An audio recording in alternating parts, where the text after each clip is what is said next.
किसान था,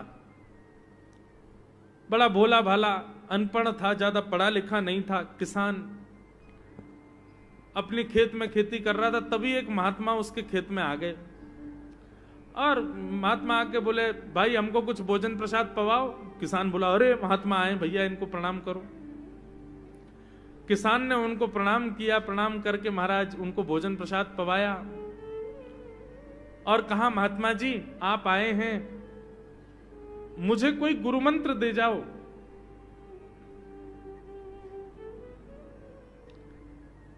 महात्मा जी ने सुंदर गुरु मंत्र दिया, द्वादशाक्षर मंत्र दिया। बोले ये तो बहुत कठिन है, इतना कठिन नहीं, सरल सा दो। अष्टाक्षर मंत्र दे दिया। बोले ये भी कठिन है, कोई और सरल दे दो। महात्मा बोले कुछ नहीं, तुम इतना कृष्ण चंद्र बोल दिया करो बस। कृष्ण चंद्र बोले, हाँ इसी का नाम, जो यही तुम्हारा गुरु मंत्र है। इतना भोला बेचारा याद करने लगा, उसको याद ही नहीं होवे कृष्ण चंद्र कृष्ण चंद्र कृष्ण चंद्र। अब भूल ना जाऊं इसके लिए बोलता रहता था 24 घंटे, कृष्ण चंद्र कृष्ण चंद्र कृष्ण चंद्र। अपने खेत में हल जोत रहा था, कृष्ण चंद्र बोल रहा था। इतने में उसकी पत्नी आ गई, अरे सुनो तुम्हारे लिए भोजन लाई हूं, जल्दी कर लो। बोले कृष्ण चंद्र कृष्ण चंद्र कृष्ण चंद्र। पत्नी पीछे लग गई, पीछे, भोजन तो कर लो, रोटी तो खा लो, ठंडी हो जाएगी। बोले अरे तू पीछे मत पड़, मैं भूल जाऊंगा, गुरुजी ने मंत्र दिया मुझको।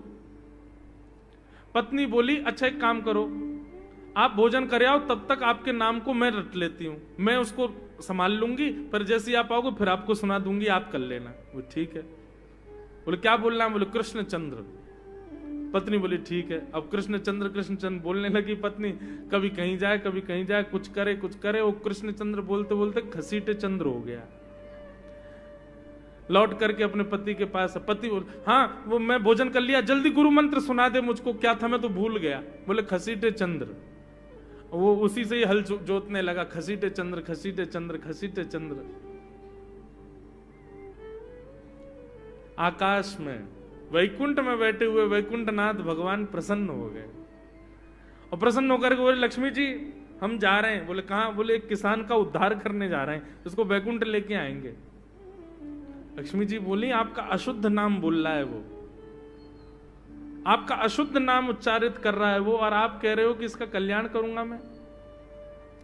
ठाकुर जी बोले, देखो नाम भाव कुभाव अनख आलसहु, नाम जपत मंगल दिश। नाम कैसे भी जपे कोई दोष नहीं है, बस भाव मेरे प्रति होना चाहिए। वो नाम भले ही गलत जप रहा है, लेकिन उसके हृदय में तो मैं ही हूं ना। और एक बात बताऊं लक्ष्मी जी आपको। बोले क्या? बोले ये घसीटे चंद्र अशुद्ध नहीं है, मेरा नाम है ये भी। बोले क्यों? बोले जब हम छोटे थे तो बाल लीला कर रहे थे ब्रज में, यशोदा मैया खूब नहलाती धुलाती और बढ़िया सुंदर श्रृंगार करती, लेकिन हम पूरे नंद भवन में घुटमुन चल चल के कभी नीचे लुढ़क करके कभी ऊपर गिर के सब माला तोड़ लेते, अस्त व्यस्त वस्त्र कर लेते, घुंघराले केशों की ऐसे भुज्जा बना लेते, ऐसा रूप बना लेते। यशोदा मैया बोली, आओ मेरे खसीटे चंद्र। सुबह कृष्ण चंद्र बना के भेजती हूँ, खसीटा चंद्र बन के आता है शाम को।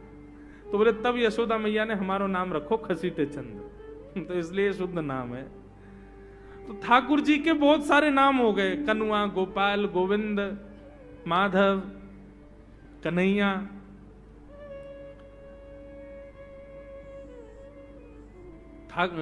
यशोदा जी का प्रिय नाम है कन्हैया। मैया लाल जी को इसी नाम से पुकारती है। ठाकुर जी अब धीरे धीरे 3.5 वर्ष के हो गए, और जैसे ही 3.5 वर्ष के भय महाराज, मानो जैसे उनके शरीर में स्प्रिंग एक्टिवेट हो गई हो। इतना ऊधम मचाते हैं, इतना ऊधम मचाते हैं, पूरी गोकुल की नाक में दम कर रखा ठाकुर जी ने। यशोदा मैया ने लाल जी को नूपुर पहना रखे। सवेरे जैसे ही ठाकुर जी उठते हैं, नूपुरों की आवाज आती है तो यशोदा मैया तुरंत रसोई घर से दौड़ के जाती है लाला के पास। लेकिन ठाकुर जी इतने चतुर हैं, यमुना तट पर जाते हैं और नूपुरों में बालू भर लाते हैं कि कल नूपुर आवाज नहीं करेंगे, सुबह उठ के हम घर से भाग जाएंगे कहीं और, मैया को पता ही ना चलेगी। ऐसा उदम मचा में श्री सुखदेव जी वर्णन कर रहे हैं श्रृंग्यग्निड्यं शशि जलद्विज कंटकेभ्य क्रीडा परावति चलौ स्वसुतौ निषेद्धुम् गुह्यानि कर्तुमपि यत्र न तज्जनयो गुह्यान् सेकात आपतुरलं मनसो नवस्थान। सुखदेव जी वर्णन कर रहे हैं, राजन अब ठाकुर जी वो लीला कर रहे हैं जिस लीला पर देवताओं को भी विश्वास नहीं हो रहा है। ऐसी लीला ठाकुर जी कर रहे हैं कि किसी को भरोसा ही नहीं हो रहा कि जगत नियंता जगदाधार ये कर सकता है। बोले ठाकुर जी क्या करते हैं? बोले ये मत पूछो क्या करते हैं, यूं कह रहे हैं क्या नहीं करते। जो माता पिता अपने बालकों को बहुत ऊधमी समझते हैं, बहुत बड़ी कृपा है ठाकुर जी की कि आपके घर ठाकुर जी जैसे ऊधमी बालक नहीं है। ऊधमों के सिरमौर हैं ठाकुर जी। कैसा ऊधम मचाते हैं? बोले श्रृंगी। नहा धो करके ठाकुर जी सवेरे तैयार होते हैं, सबसे पहले गैयाओं के पास जाते हैं। मैया कहवे लाला नहा धो के सबसे पहले गैयान को प्रणाम करवे जा, गैयान को स्पर्श कर फिर कछु करियो। ठाकुर जी गैयाओं को प्रणाम करने जाते हैं। जैसे ही देखते हैं कि कोई गैया बैठी है, सो ठाकुर जी कहें अरे अरे मैया या गैया को आलस आ गयो, या को आलस दूर कर दूं। सो बैठी हुई गैया के ठाकुर जी सींग पकड़ लेते हैं और सींग पकड़ करके अपनी ओर खींचते हैं। दूसरी तरफ से सींग बलराम जी पकड़ लेते हैं। अब ऐसे सींग पकड़ करके ऐसे ऐसे गैया के सींग हिलाते हैं। अब बैठी रहती गैया थोड़ी देर तो कोई बात नहीं, जैसे जोर जोर से हिलाना प्रारंभ करते हैं सोई गैया खड़ी हो जाती है। और जैसे गैया खड़ी होती ठाकुर जी लटक जाते हैं सींगों से। अब ठाकुर जी को तो बढ़िया झूला बन गया, गैया की सींगन पर झूल रहे हैं। थोड़ी देर तो गैया इधर से उधर ठाकुर जी को झुलाती रहती है, लेकिन थोड़ी देर बाद जैसे ही ठाकुर जी की पकड़ कमजोर होती है, गैया को पता चल जाए कि अब लाला गिरवे वार होए। सो गैया भी इतनी चतुर कि वो गोबर में ही जाके खड़ी हो गए। ठाकुर जी के नेक आगे को चल, मैं गोबर में है जाऊंगो। गैया के ना अब तो मैं यहीं खड़ी रहूंगी, तुम गोबर में ही गिरो।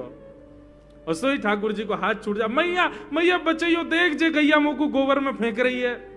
अब मैया जब तक बचावे आवे तब तक तो लाल जी के हाथ छूट जाएं और ठाकुर जी गले गले तक गोबर के ढेर में जाके गिर जाएं। पर यशोदा मैया निकाले, कितनों सजाए लो, कितनों ए लाला तू वैसे ही कारो, ऊपर ते मैं तो को बढ़िया सुंदर बना के रखूं, लेकिन तू घूम फिर गया गोबर में ही आके चौं खेले।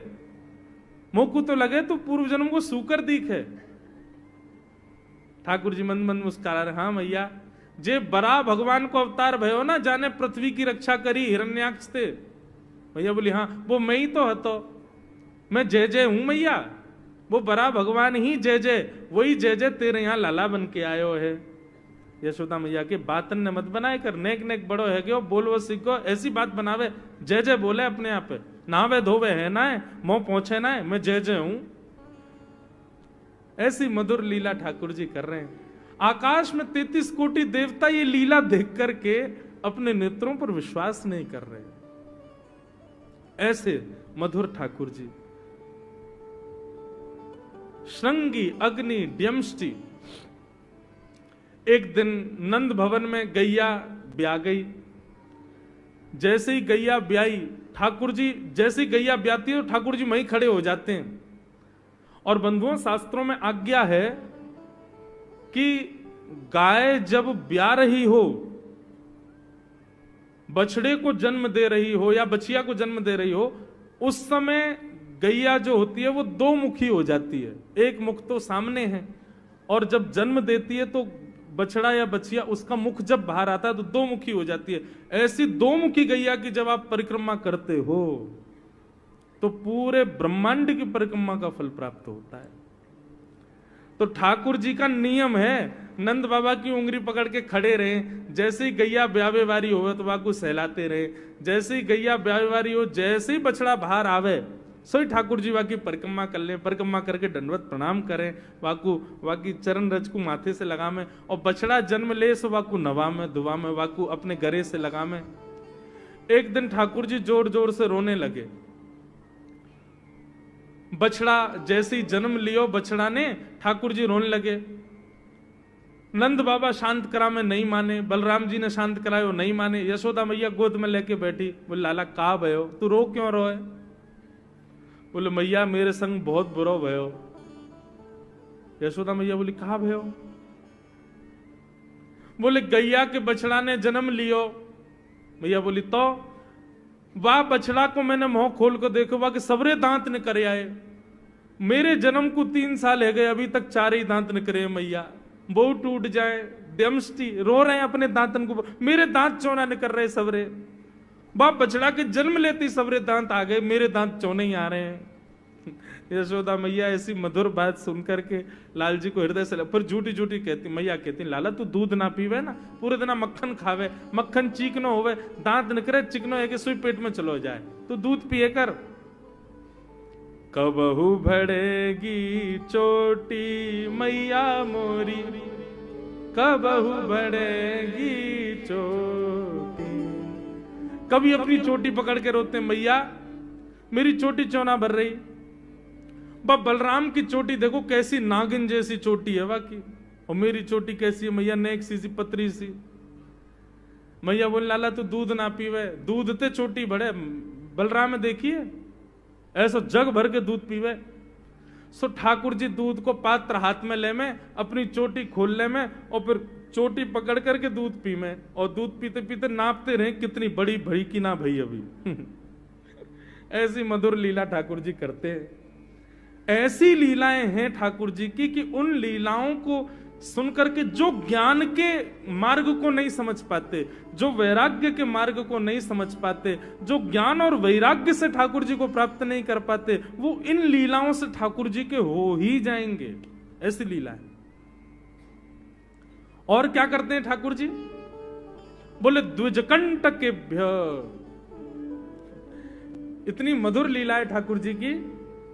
नंद भवन से सुबह सुबह निकल जाते हैं, और राह चलता कोई भी हो अपरिचित, यदि वो साधु है, यदि वो कोई वैष्णव है, यदि वो कोई भजनानंदी है, तो ठाकुर जी उसके पास चले जाते हैं, और पास जाके पता क्या बोलते हैं? अरे तुम यहां डोल रहे हो? बोलो भैया कौन हो तुम? अरे जी सब बाद में पूछियो, हम तो यूं कह रहे तुम यहां घूम रहे हो, नंद बाबा तुम्हारी मां बात देख रहे हैं, नंद बाबा तुम्हारा इंतजार कर रहे हैं। किसी से भी? बोले काय को कर रहे हैं भैया इंतजार? अरे आपके काजे यशोदा मैया ने 56 भोग बनाए हैं, और यशोदा मैया तो थाली सजा के बैठी है, आप घर जाओगे तब आपको प्रेम से प्रसाद पवाएंगे, फिर दक्षिणाओं देंगे। अरे जल्दी करो, देरी मत करो, जल्दी नंद भवन पहुंच जाओ। रोज 150 से 200 अपरिचित वैष्णव संत साधु नंद भवन आते हैं, और सब आकर के कहते हैं यशोदा मैया आप हमारी प्रतीक्षा कर रही थी, लाओ प्रसाद पवाओ। यशोदा मैया बोली मैं कौन ने कही आपसे? बोले आपको लाला बोल रहा हूं कि यशोदा मैया तो ये कह रही। यशोदा मैया जैसे तैसे पवा देती, दक्षिणा देती, रात में लाला से कहती चौरे लाला तू सबंते यूं क्यों कह दे मैं प्रतीक्षा कर रही? मैया एक तो मैं अपने घर में सब तीर्थन को भेज दूं, ये संत महात्मा चलते फिरते तीर्थ है मैया, इनको जितनो ऐसा कि अपने घर बुलानो चाहिए, इनको प्रसाद पवानो चाहिए, या हमारे गोकुल में आवे वाले सब संतन को खोज खोज के मैं तो तेरे पास भेजूं, ताकि तू ने रसोई घर में लगेगी, भोजन प्रसादी बनावेगी और बढ़िया संतन को पवावेगी, तो तेरे घर में सबरे तीर्थ आ जाएंगे मैया। ऐसा प्रेम। एक दिन ठाकुर जी के अब मित्र बन गए। कौन है मित्र? मधुमंगल, श्रीदामा, तन सुखा, मन सुखा, धन सुखा, सुबल, ये ठाकुर जी के मित्र हैं। एक दिन ठाकुर जी अपने सब मित्रन के संग बैठे, और मित्रों के संग बैठे हुए ठाकुर जी बोले भैया कल से हम लोग सब यज्ञ करेंगे। मधुमंगल, श्रीदामा बोले क्यों लाला यज्ञ क्यों करेंगे? अरे नंद बाबा रोज अग्निहोत्र करें, मैंने उनसे पूछी अग्निहोत्र करवे ते कहा होवे, तो नंद बाबा बोले अग्निहोत्र करवे ते मन चाही वस्तु प्राप्त हो जाए, अग्निदेव प्रदान करें। ठाकुर जी के सब सखा बोले लाला तू काहे को करेगो अग्निहोत्र? बोले अग्निहोत्र करेंगे, अग्निदेव को प्रसन्न करके कहेंगे हमारी सुंदर सी बहू आ जाए, बस से हमारा ब्याह हो जाए। अग्निदेव की प्रतीक्षा कर, अग्निदेव को प्रतिष्ठान करेंगे। सब श्रीदामा मधुमंगल 3.5 वर्ष के ठाकुर जी, सोचो 3.5 वर्ष के ठाकुर जी, सखा कितने बड़े बड़े होंगे। नेक्से से सबरे सखा बैठ गए, सूखे पत्ता इकट्ठे करके अग्नि प्रज्वलित कर ली, सूखे पत्तान को चूरो बना के आपस में बांट लियो। ठाकुर जी आचार्य बन के बैठ गए और बोले सुनो, मैं मंत्र बोलूंगा और जैसे ही कहूं स्वाहा सबरे डालियो, और नेक भी यदि तुमने चूक करी ना, नेक भी मैंने स्वाहा बोली और तुमने नहीं डालो तो फिर मोते मत कहियो। यदि तुम्हारी पत्नी काणी आ जाए, एक हाथे लूली आ जाए, लंगड़ी आ जाए तो समय पर स्वाहा करना पड़ेगा। सब ग्वाल बाल बोले जो कहेगो लाला सो करेंगे, तू करवा। ठाकुर जी ओम नम नम नम स्वाहा, सब स्वाहा सब एक संग डालते हैं। श्री रामा तू देरी ते डाले, देख लियो लंगड़ी आ जाएगी तेरी बहू, अग्निदेव को प्रसन्न करो। इस प्रकार ठाकुर जी सब ग्वाल बालों के संग खेलते हैं। ग्वाल बाल बोले लाला यज्ञ तो है गयो, अब ब्राह्मणन को भोजन के काजे बुलाओ, यज्ञ के बाद ब्राह्मण भोज होना चाहिए। सोई ठाकुर जी अपने सब ग्वाल बालों की उंगली पकड़ करके पूरे गोकुल में जाते हैं, ब्राह्मणों के घर जाकर के कहते हैं आज नंद भवन में बढ़िया उत्सव भयो है, बढ़िया यज्ञ भयो है, भोजन के काजे शाम को आपको परिवार सहित आनो है। सबन को निमंत्रण दिया मैं। अब महाराज नंद भवन से जब निमंत्रण आता है तो ब्राह्मण लोग ब्राह्मणी से कहते हैं कि आज चूल्हा मत जलाना। क्यों?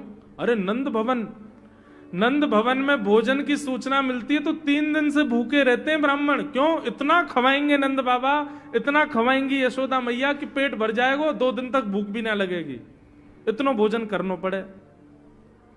ए ब्राह्मणी चूल्हा मत जलाई, और सुन नमक को पानी और दे दे। नमक को पानी पी पी करके भूख बढ़ाते हैं अपनी। बोले शाम को जाएंगे और बढ़िया चकाचक महाराज 56 भोग पाएंगे। शाम का समय हुआ, सैकड़ों हजारों ब्राह्मण आकर के नंद भवन के बाहर खड़े हो गए।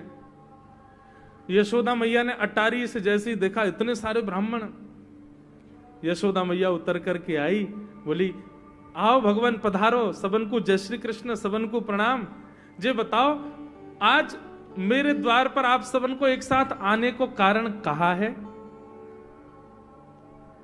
किसी को निमंत्रण देकर के और फिर पूछो कारण क्या है, बड़ा अजीब लगता है। किसी को आपने बुलाया भोजन पे, वो बेचारा आ गया, फिर आप कहो बताओ भैया कैसे आए, कितना अजीब लगे। ब्राह्मण बोले मैया तुम हमसे पूछ रही हो या बात है? अरे सवेरे तो भूखे प्यासे बैठे हैं, जल्दी भोजन पवाओ। आपके यहां यज्ञ भयो, यज्ञ की पूर्ण आहुति की प्रसादी पावे आए हैं, और काई क्यों आए हैं? यशोदा मैया बोली कौन सा यज्ञ, कब भयो यज्ञ, कौन सी पूर्ण आहुति? ऐसो कछु ना भयो हमारे यहां, आप लोगन को कोई गलत जानकारी मिली है, कौन ने कही आपते? ब्राह्मणों के नेत्रों में आंसू आ गए। बोले मैया एक तो हम सवेरे से भूखे, ऊपर ते ब्राह्मणी से मना और करे आए कि तू चूल्हा मत जलाइयो। ब्राह्मणी भी बाट निहार रही है कि डिब्बा में लेके आएंगे हमारे काजे भी भोजन। खाली हाथ गए तो ब्राह्मणी डांटेगी अलग। मैया तेरो लाला सवेरे सवेरे आयो और सब ग्वाल बालन के संग आके हमसे कह के गयो यज्ञ भयो, यज्ञ की पूर्ण आहुति में भोजन करवे सबन को आनो है, हम तो यही मारे चले आए। यशोदा मैया बोली या लाला ते कैसे बचूं मैं, पूरे दिना कम से कम 2-2.5 हजार लोगन को निमंत्रण ऐसे ही देते रहे। यशोदा मैया बोली आपकी व्यवस्था करूं, लेकिन पहले यार लाला को तो देखूं मैं, है कहां ये? नंद भवन के पीछे बगीचा में ठाकुर जी अपने सब ग्वाल बालन के संग खेल रहे। यशोदा मैया गई, जाकर के बुलाए, ए लाला, ओ कन्हैया यहां पे आ। ठाकुर जी ने जैसी देखी यशोदा मैया बुला रही है, लेकिन यशोदा मैया के संग जे कौन खड़े हैं? ए श्रीदामा मधुमंगल। बोले हाँ ये तो सांची में आ गए सबरे ब्राह्मण, हम तो ऐसे खेल खेल में निमंत्रण दे के आए इनको। मैया बहुत मारेगी भैया, मैं अकेलो नहीं जाऊंगा, तुम भी चलो मेरे संग, यदि मुंह में एक थप्पड़ पड़ो तो तुम मुंह पड़वाऊंगा। मैया बहुत मारेगी आज। और मधुमंगल श्रीदामा जबरदस्ती उनको हाथ पकड़ के ठाकुर जी ले गए। हाँ मैया बता, कहा कह रही। मैया ने कान पकड़ो, है रे लाला, जो जो बड़ो है तो जा रहा हो, तेरे उधमन की सल ना है पड़े। कहा कियो तेने? बोले कहा कियो मैंने, ये सब कौन है? मुझे का पता कौन है, मैं ना जानू मैया इन्हें। बोले जे सब रे ब्राह्मण है हमारे गोकुल के, और सब यूं कह रहे हैं तेने इनके घर जाके इनको सबन को निमंत्रण दियो, यूं कहीं हमारे यहाँ यज्ञ भयो आकर के आप सबन को भोजन पानो है। मैया तेरी सौगंध खा के कह रहा हूं, मुझको तो जीव ना पता इनको घर कौन सी गली में, झूठ बोल रहे हैं सब रे, मैंने निमंत्रण ना दियो।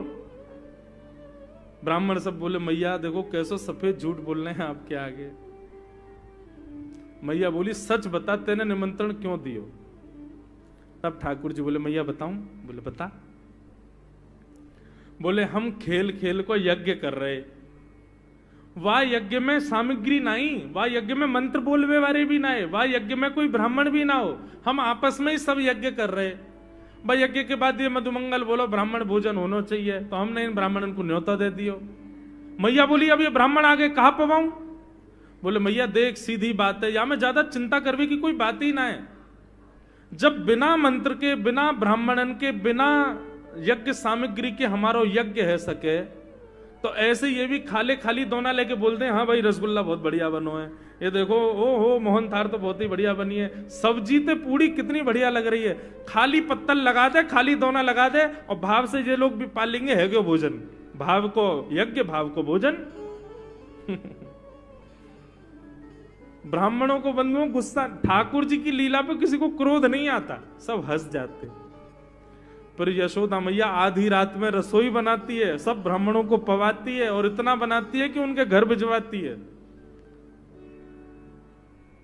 मैया बोले लाला इतना काम करावे। बोले मैया तू बैठी बैठी ना मोटी है गई है, या हमारे मुंह को लगे तू पूरे दिन लगी रहकर रसोई में कछु कछु बनाती रहकर। ऐसी ठाकुर जी की मधुर लीला। बंधुओं भगवान ने चोरी क्यों की? अभी तक चोरी शुरू नहीं हुई ठाकुर जी की। अब ये चोरी का प्रसंग कैसे प्रारंभ होता है? एक दिन ठाकुर जी अपने ग्वाल वालों के संग खेल रहे थे, तो ठाकुर जी ने ऐसे खेल खेल में श्रीदामा को धक्का दिया, श्रीदामा गिर गया, बहुत जोर से रोया। ठाकुर जी बोले अरे भैया शांत है जा, लग गई, अरे ठीक है अब शांत है जा, लेकिन श्रीदामा शांत नहीं हुआ। ठाकुर जी बोले तुम कैसे हो? गोकुल में रह में हम, गोकुल को मतलब है जहां हर घर में 1000 गैया, उसका नाम है गोकुल।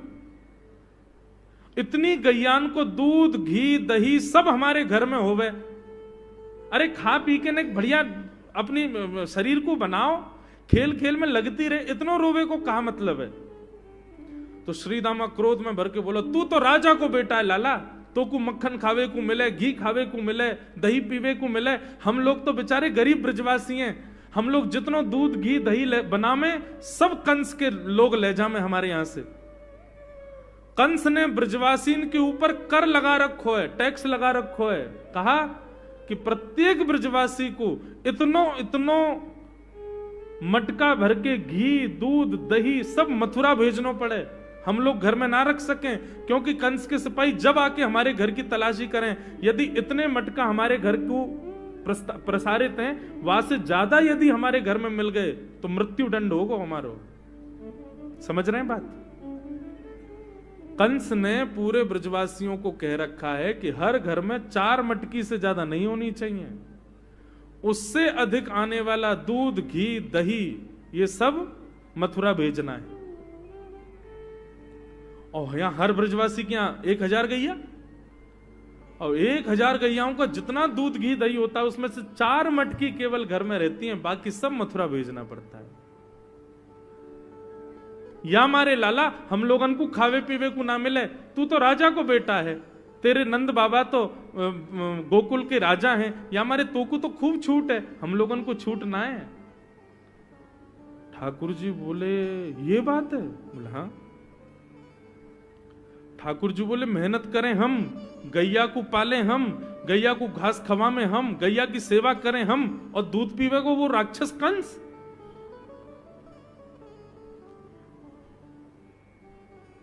अभी तो मैं छोटा हूं, मेरी बात कोई मानेगा नहीं, लेकिन प्रलय तो अवधि लानी पड़ेगी। और कैसे लाएंगे? बोले राजी राजी यदि मक्खन दूध दही नहीं मिल लो तो चोरी करके खाओ। हमारो ही मक्खन है, हमारो ही दूध है, हमारो ही दही है, लेकिन अभी हम बालक हैं, हम ज्यादा कछु बोलेंगे हमारी कोई बात मानेगो ना। लेकिन ये सद वस्तु कुपात्र के हाथ में नहीं जानी चाहिए। राजी राजी नहीं मिलता तो चोरी करके खाओ। जब कर देवे को नंबर आवेगो तो सब पूछेंगे भाई कहां गए हो मक्खन दूध दही? बोले घर में तो है ना। बोले तो कहां गए? बोले चोर चोरी कर ले गए। और यही भाव से हम ब्रजवासी को खावे पीवे को मिला करेगो। मधुमंगल सीताराम बोले लाला तू जो कहेगो सो करेंगे, लेकिन चोरी नहीं करेंगे। ठाकुर जी बोले तो ठीक है, कल से तुम लोग अलग खेलो, मैं और दाऊ दादा अलग खेलेंगे, हमारे संग मत खेलना। मधुमंगल सीताराम बोले अरे लाला तू ना जाने, मैया यो के लाला जो चाहे करियो, चोरी मत करियो, चोरी करवे तो ब्याह ना होवे। ठाकुर जी बोले ब्याह की पड़ रही है तो है ब्याह ना होवे। ऐसो पतर पूछ रहा सो है गयो, पत्रो दुबरो सो तू सीख जैसो है गयो, तो कौन ब्याह करेगा ऐसे? अरे ब्याह करना तो ने खाया ने पी ने बढ़िया गाल तेरे बढ़िया होंगे, शरीर ने बढ़िया होगा तभी तो ब्याह होएगा। अब भैया हमारी बात सुन लो, जितने अच्छे काम करने सब आज कर लो, कल से चोरी करेंगे, पूरे ब्रजमंडल में आतंक मचाएंगे, हमारो ही दूध घी दही है और हम ही चोरी करके खाएंगे। ठाकुर जी ने चोरी क्यों की? क्योंकि सारा गौरस बेवजह मथुरा भेजा जाता था और मथुरा से कंस पूरे भारत में वितरित करके खूब धन कमाता था। इस वजह से ब्रजवासी प्रताड़ित होते थे, क्योंकि गैया के लालन पालन में जितना खर्चा होगा सब करो ब्रजवासी। 4 मटका दही। अच्छा, प्राचीन जब ठाकुर जी पृथ्वी पर पधारे तब कोई व्यापार नहीं था, ब्रजवासियों पर एक ही व्यापार था, 2 व्यापार थे, या तो घी बेच के, दही बेच के, दूध बेच के धन कमाओ, या फिर खेती बाड़ी करके अनाज बेच करके धन कमाओ। वही तो व्यापार था। उसमें भी 4 मटके मिलते थे, 4 में से 3 को तो बेच देते थे, 1 में पूरा घर चलता था। यह हालत थी ब्रज की। इसलिए ठाकुर जी ने कहा कि भैया राजी राजी नहीं तो गैर राजी, हम जितने बाकी की मटकी मथुरा भेजे वाली उनको सबन को तोड़ फोड़ करेंगे, उनमें से मक्खन निकाल निकाल के खाएंगे, एक दूसरे को खवाएंगे और सब यहीं रहेगो, मथुरा नहीं जाएगो कछु भी। इसलिए ठाकुर जी ने चोरी की।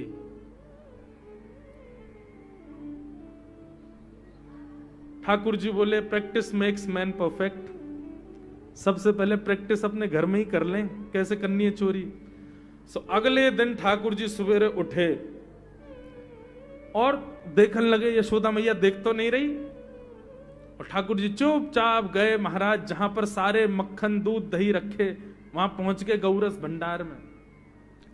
और गौरस भंडार में एक मटकी के ऊपर से ढक्कन हटाए करके जैसे ही ठाकुर जी ने हाथ बोर के पानो प्रारंभ किया, सामने एक खंबा था, उसमें मणि लग रही थी। आज पहली बार 3.5 वर्ष की आयु में ठाकुर जी ने अपना प्रतिबिंब देखा, पहली बार अपने आप को देखा दर्पण में। बंधुओं, बच्चों को शीशा नहीं दिखाते, छोटे बच्चों को तो दिखाते ही नहीं, और 3-4 वर्ष तक भी बालक को अपनी शक्ल थोड़ी देखता है वो। अब इसके पीछे कारण बहुत सारे बताए जाते हैं, परंतु हमें तो लाल जी से मतलब, लाल जी का क्या है?